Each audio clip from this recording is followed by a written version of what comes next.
Musk का जन्म Canada में हुआ था। उनकी मां कनाडाई थीं और पिता दक्षिण अफ्रीकी थे। मस्क का बचपन किताबों और कंप्यूटर में ही बीता। बचपन में उन्हें उनके सहपाठियों द्वारा धमकाया जाता था और अक्सर कक्षा के गुंडों द्वारा पीटा जाता था, जब तक कि वे किशोरावस्था में खुद का बचाव करने के लिए पर्याप्त मजबूत नहीं हो गए। उन्होंने 12 साल की उम्र में एक वीडियो गेम बनाया और इसे एक कंप्यूटर पत्रिका को बेच दिया।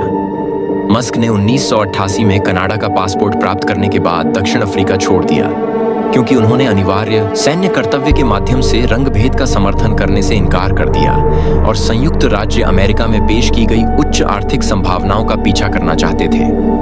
मस्क 17 साल की उम्र में क्वींस यूनिवर्सिटी में पढ़ने और दक्षिण अफ्रीका में सैन्य सेवा से बचने के लिए कनाडा चले गए थे।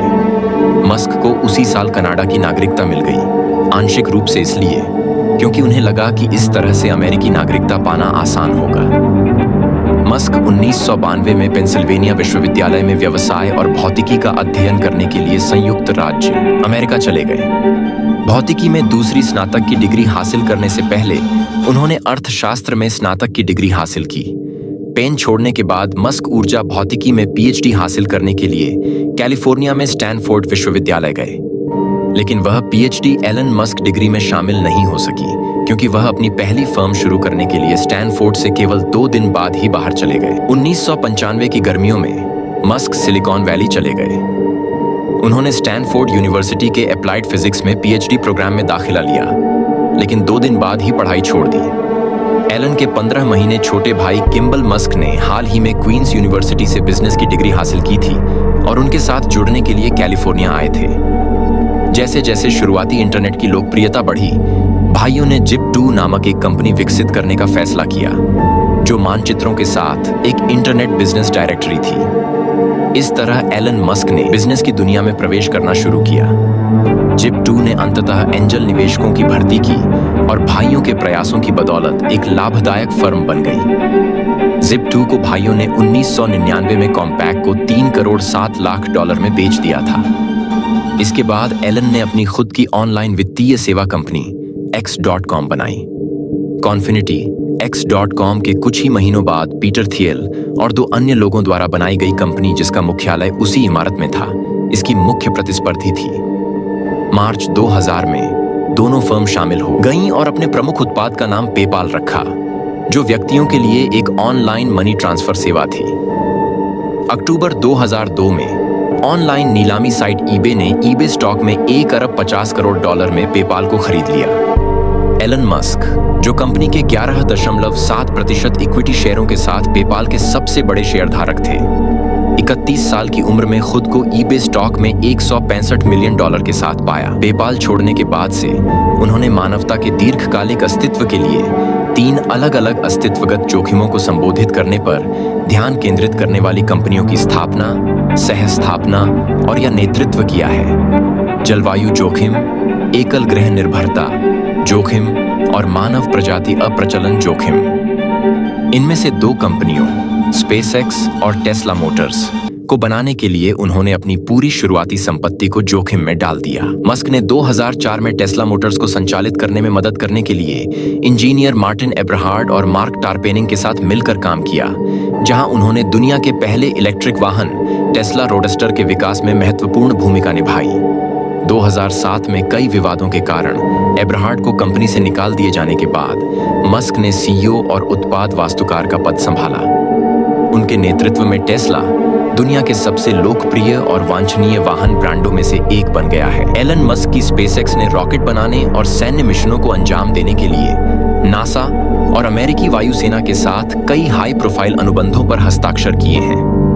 मस्क ने 2025 तक मंगल ग्रह पर एक अंतरिक्ष यात्री को तैनात करने के लिए एक सहयोगी मिशन पर नासा के साथ काम करने की अपनी इच्छा के बारे में मुखर रूप से बात की है। एलन मस्क हमेशा से ही विभिन्न अंतरिक्ष युग प्रौद्योगिकियों के समर्थक रहे हैं, लेकिन उनके लिए यह हमेशा एक आसान यात्रा नहीं रही है। स्कूल में तंग किए जाने के बाद वे एक छोटे व्यवसाय के मालिक और अंततः 2 रचनात्मक फर्मों के सीईओ बन गए, लेकिन उन्होंने वहां से ऊपर उठने का फैसला किया और कभी भी इससे कम पर समझौता नहीं किया। टेस्ला इलेक्ट्रिक ऑटोमोबाइल बनाने के अलावा सोलर सिटी की खरीद के कारण सौर ऊर्जा क्षेत्र में भी मजबूत उपस्थिति रखती है। 2006 में स्थापित यह स्वच्छ ऊर्जा सेवा कंपनी अब 2 रिचार्जेबल सौर बैटरी विकसित करती है, जिनका उपयोग मुख्य रूप से स्थिर ऊर्जा भंडारण के लिए किया जाता है। पावर वॉल को आवासीय बैकअप पावर और ऑफ ग्रिड उपयोग के लिए डिजाइन किया गया है, जबकि पावर पैक को व्यवसाय या इलेक्ट्रिक यूटिलिटी ग्रिड उपयोग के लिए डिजाइन किया गया है। एलन मस्क का जन्म वर्ष 1971 में दक्षिण अफ्रीका में हुआ था। उन्हें टेस्ला मोटर्स और स्पेसएक्स के सह संस्थापक के रूप में जाना जाता है, लेकिन उन्हें पहली बार पेपाल के सह संस्थापक के रूप में धन मिला। टोनी स्टार्क, जो काल्पनिक चरित्र बनाया गया था, मस्क उर्फ आयरन मैन से काफी प्रभावित था। दरअसल आयरन मैन 2 के तत्वों को स्पेसएक्स के अंदर और बाहर दोनों जगह शूट किया गया था। यहां तक कि एलन मस्क भी फिल्म में दिखाई देते हैं। टेस्ला मोटर्स के लिए मस्क का आधिकारिक वार्षिक वेतन $1 है, जो स्टीव जॉब्स और अन्य प्रसिद्ध उद्यमियों के समान है। मस्क ने 12 साल की उम्र में खुद को कंप्यूटर प्रोग्रामिंग सिखाई और वीडियो गेम ब्लास्टर का निर्माण किया, जिसे उन्होंने $500 में बेचा। अमेरिकी नागरिक नहीं बने थे। 17 साल की उम्र में एलन मस्क दक्षिण अफ्रीका से कनाडा चले गए थे। वे अंततः कॉलेज के लिए संयुक्त राज्य अमेरिका के पेंसिल्वेनिया विश्वविद्यालय चले गए। स्नातक होने के बाद मस्क स्टैनफोर्ड विश्वविद्यालय में भौतिकी स्नातक स्कूल में अध्ययन करने के लिए कैलिफोर्निया चले गए।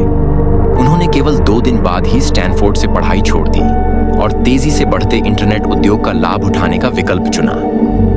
स्नातक स्कूल से बाहर निकलने के बाद मस्क ने तेजी से अपना पहला स्टार्टअप Zip2 स्थापित किया, जो ऑनलाइन समाचार पत्रों को मानचित्र और व्यावसायिक निर्देशिकाएं प्रदान करता था। 1999 में उन्होंने कंपनी को $307 मिलियन में बेच दिया। मस्क ने 1999 में एक .com की सहस्थापना की, जो एक ऑनलाइन भुगतान स्टार्टअप था, जो बाद में पेपाल बन गया, जिसे eBay ने $1 अरब 500 करोड़ की इक्विटी में खरीद लिया, जिसमें से मस्क को $165 मिलियन मिले। टेस्ला मोटर्स, एक फर्म जो इलेक्ट्रिक स्पोर्ट्स ऑटोमोबाइल को डिजाइन और बनाती है, की सह स्थापना मस्क ने की थी। टेस्ला ने वहां सफलता हासिल की, जहां इलेक्ट्रिक वाहन क्षेत्र में अन्य महत्वपूर्ण निर्माता विफल रहे।